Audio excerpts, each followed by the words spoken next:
Brother Jamal with Branch Mission. Here we are with another interview. We're here with Stheveny. She's from America, but she resides right now in France, and she's going to give us a testimony and what her experience was coming here for this event here at Chase Field. Hey, how you doing, Steph? You doing all right today? I'm doing good. How about you? I'm doing all right, hanging in there. So can you give us just a little tidbit of the experience coming here? Yes. When I was coming here, I had to have a PCR test twice so that I could board my flight to come to America. I was only allowed to come because I'm a U.S. citizen without the vaccination. So right now in France, you are required to have a vaccine pass, actually it's a health pass, sanitary pass, and they require that for you to go into public places, restaurants, museums, trains, planes, whatever. So it's almost like what they're doing in New York City almost. Yes, and now it is in the government up for vote, and they're about to pass it that you are required to have the vaccine to have the pass. So even some of the larger grocery stores you cannot go into without it, and there have been times whenever the security guards will detain people from coming in if they don't have the pass. And so pretty much we're at that time, we're actually living liberty of conscience threatened right now. Like, absolutely. So in essence, you're not going to be able to go into grocery stores. You're not going to be going to any type of stores. You're not going to be even fly if you need to come back to America to see your family unless you be vaccinated. It's a possibility, but as of now, I have the exemption because I'm a citizen. Right. I know that it may change day by day, and I pray that that the medical exemptions will continue to be accepted, and that is my hope. And so you are a nurse. Yes.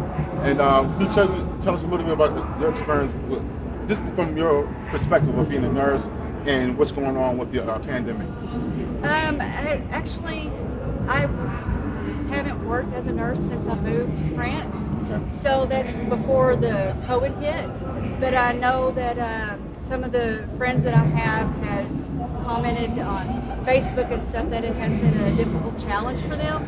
But then I have had others say that the hospitals are not full like you hear in the news. That's right. So I've known people that have had the vaccine and people that haven't, that have also been injured and died from it. And I've also known people that have died from COVID and also, hadn't survived. And it's been different, depends on who it is. Because right now, we see, because we know that you live in France. Yes. And we see what's going on in Austria and Australia. Yes. And we know what's coming here soon. Yes, it is. Can you give us a little light on? Do you know anybody over there, or can you give us a little light on what's going on over on the Europe side, like as far as the mandates? The mandates. The mandates are that if, as of now in France, I know that they're trying to pass that whenever you return, that you have to have a test upon arriving. If you test positive, you will be quarantined at home, and they will have the cops come and check to make sure you're at home. So you mean to tell me that if you're tested positive, the cops, the police, the law enforcement, yes, who has no doctor or any type of health behind their name, can come out to check in? Yes, to make sure that I'm home. Is it one time or? As to my knowledge, it's on a daily basis until for your time of quarantine.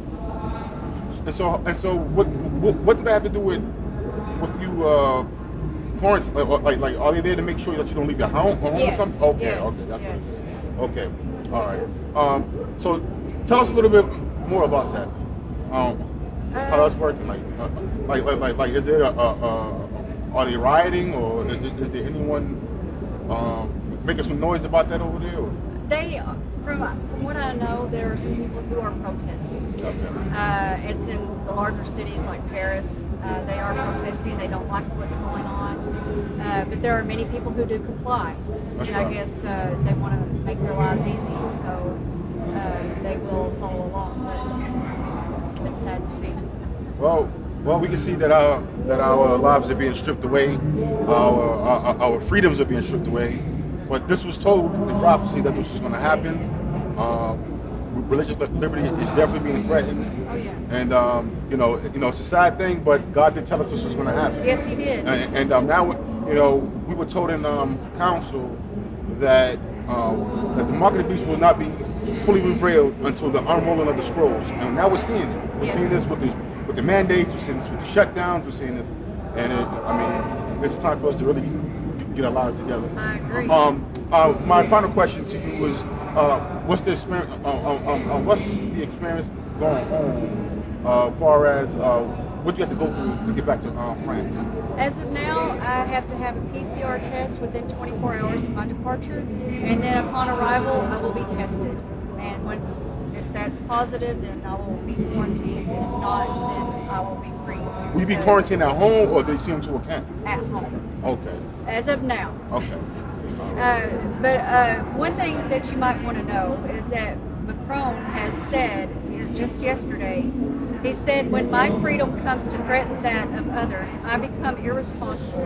An irresponsible person is no longer a citizen. An irresponsible person is no longer a citizen. And that's who's that? Macron, the French president. So that's the president of France. So if you're not responsible, then you're no longer a citizen. See, and that goes back to what we talked about. Our liberty is being stripped. So now they're saying because you're not complying with man standards that you're no longer a citizen. Yes. So you live in the country, right? Yes. So had you lived in a city, would it be 10 times worse? I think so.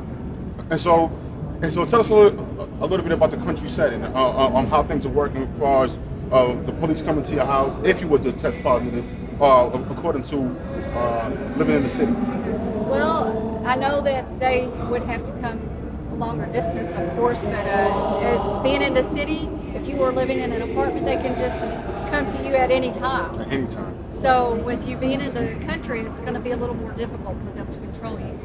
So it's a blessing to be there. And so now we're seeing how vital country living is. Yes. How valuable and why we need to, and that goes back to the unrolling of the scrolls, that, we need to get ourselves into the country if we can, start growing our own provisions. But we want to thank you, Stheveny, for this interview. This is Brother Jamal signing off from B.R.A.N.C.H. God bless America.